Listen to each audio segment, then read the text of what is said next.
Écoutez, on va s'acheminer vers la conclusion de cette passionnante demi-journée, sauf si d'autres personnes veulent peut-être dire un mot ou commenter ou poser une dernière question.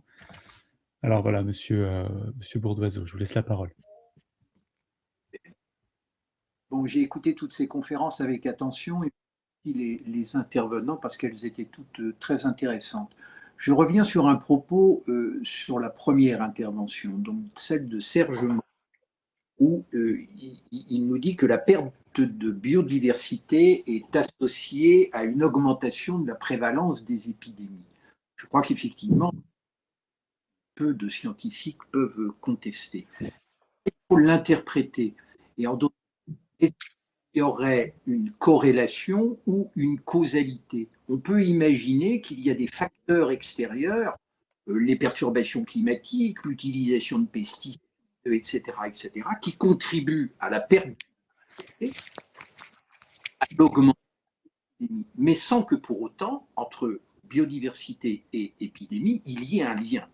La deuxième interprétation, c'est celle je pense que c'est qu'il y a bien effectivement un lien entre la perte de biodiversité et l'apparition de nouvelles maladies. Et puis la troisième interprétation, c'est peut-être une conjugaison des deux interprétations précédentes. Quel est votre avis en la matière? Si j'ai bien compris votre propos. Tout à fait, non, tout à fait bien compris. Et d'ailleurs, j'ai évité de prendre le mot d'effet de dilution. Pourquoi essentiellement? Parce que l'effet de dilution, c'est exactement ce que vous mentionnez finalement. C'est une corrélation. C'est-à-dire, c'est pas un mécanisme. Il y a plein de mécanismes qui peuvent expliquer ça, quoi. Alors, à partir de là, il faut travailler sur finalement les mécanismes écologiques et dans ce cas-là, encore une fois, raison avec vous, ils sont complexes, ça veut dire que c'est compliqué à faire, mais c'est complexe et ça met en jeu des facteurs différents qui sont finalement des facteurs de changement de paysage, des facteurs climatiques, de variabilité climatique. Mais en fait, la perte de biodiversité, c'est une perte de biodiversité relative dans un territoire. Et qu'est-ce que ça veut dire? C'est pas simplement qu'une perte d'espèces, c'est une perte justement de ce qu'on discute jusqu'à présent, c'est une perte des interactions et c'est une perte des régulations. Généralement, quand on commence dans un milieu à perdre de la biodiversité, on perd d'abord des prédateurs. Ces prédateurs régulent des proies et des vecteurs.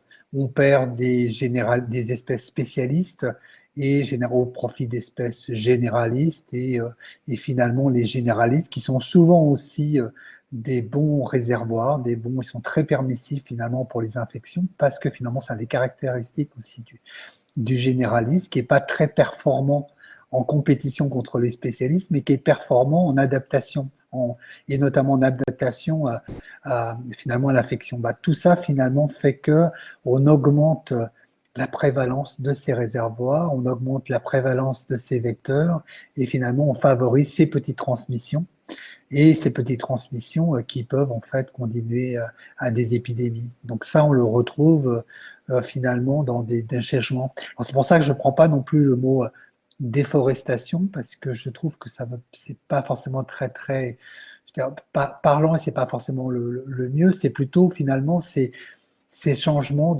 ces simplifications de paysages gérés traditionnellement pour finalement, là où en fait on a des populations, y compris d'ailleurs dans la forêt vierge où il y a des populations qui vivent, qui entretiennent, qui font des brûlés, qui font tout un ensemble de choses, mais finalement avec la pression d'une certaine forme d'intensification agronomique, on a une simplification de ces paysages essentiellement pour faire de l'exportation, quoi, aussi bien animale que végétale. En fait, c'est une explication un peu réductrice, quoi, un peu simplificatrice. C'est en fait c'est plutôt des hypothèses que je viens de mettre qui sont testables.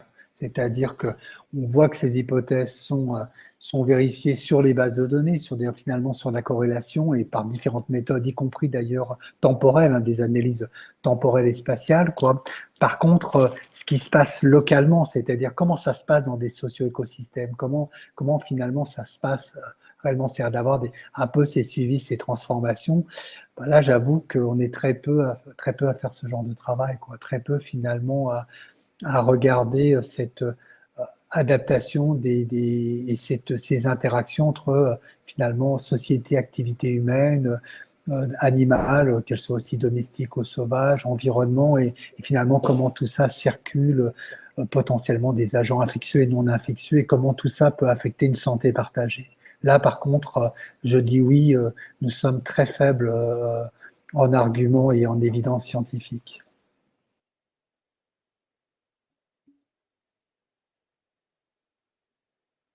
Parfait, parfait, parfait. Merci pour ces discussions, ces éclairages.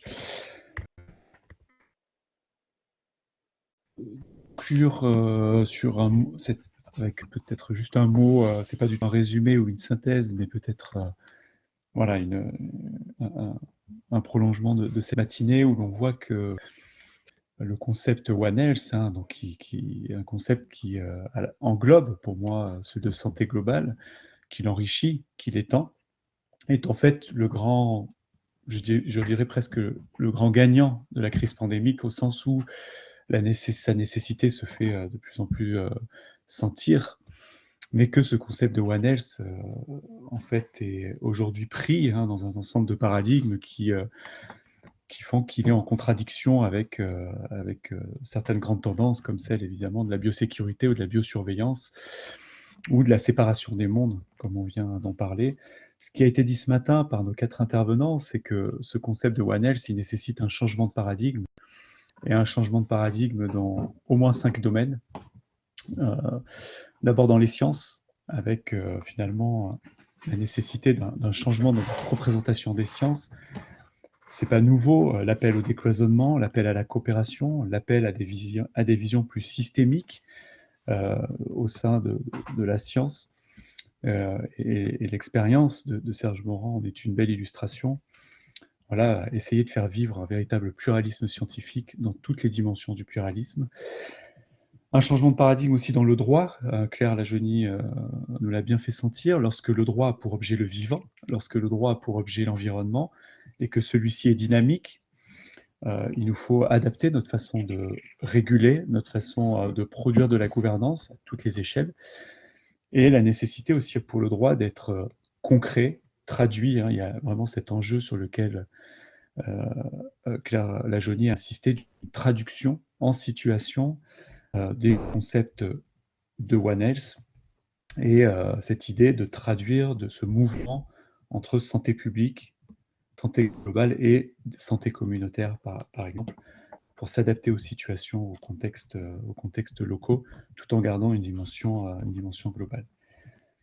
Paradigme enfin, encore dans notre conception de la santé elle-même, et Didier Sicard nous l'a très bien montré, cette nécessité de faire de la santé publique un objet commun à toutes les sciences, à toutes les préoccupations, et pas simplement d'en faire un référent pour la médecine, mais que la santé publique soit vraiment l'objet de tout un tas de savoirs, de l'écologie, de l'entomologie, de la botanique, l'écologie des paysages, du droit, de l'anthropologie, de la sociologie. Tout ça doit intéresser et enrichir la santé publique.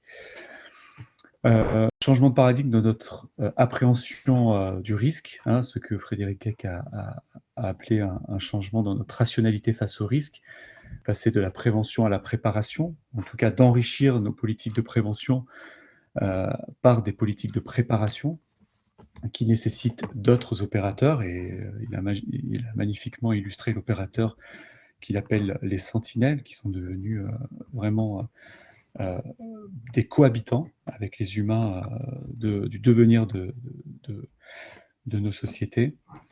Et enfin, changement de paradigme dans notre façon de concevoir l'agriculture, l'alimentation, l'aménagement du territoire, et de lutter contre toute simplification, avec cette idée que toute monoculture ou mono-élevage est en fait un élevage de virus, est un élevage de problèmes, et qu'il faut maintenir la complexité des écosystèmes, tout comme il faut maintenir la complexité des modalités de production alimentaire. Et donc, voilà, promouvoir cette agriculture diversifiée, cette agriculture non industrielle, cette agriculture qui prend soin à la fois des éleveurs, des animaux et de l'environnement. Voilà, donc un programme ambitieux pour ce concept de One Health, car au-delà de ces changements, ces différents changements de paradigme, ce qu'il appelle plus fondamentalement, c'est une éthique générique de ces changements, hein, une éthique finalement du One Health qui mette en interaction ces différents changements-là pour montrer l'indépendance qu'il y a dans le prendre soin de l'humain, prendre soin de l'animal, prendre soin de l'environnement. Voilà donc un beau programme avec des belles pistes qui ont été lancées, des clarifications utiles et pertinentes grâce à nos 4 intervenants. Voilà, je les remercie encore, je remercie tous les participants, vous étiez nombreux, une 50aine ce matin. Et voilà, cette matinée a été filmée, enregistrée, elle sera mise bientôt sur le site de l'Espace Éthique en accès libre. Voilà. Merci beaucoup à vous tous et je clôture cette matinée. À très bientôt. Beaucoup. Merci beaucoup. Un grand merci. Un très grand merci. Merci, au Merci revoir. à Didier, à Claire et à Frédéric. Merci Léo. Au revoir. Merci beaucoup à vous.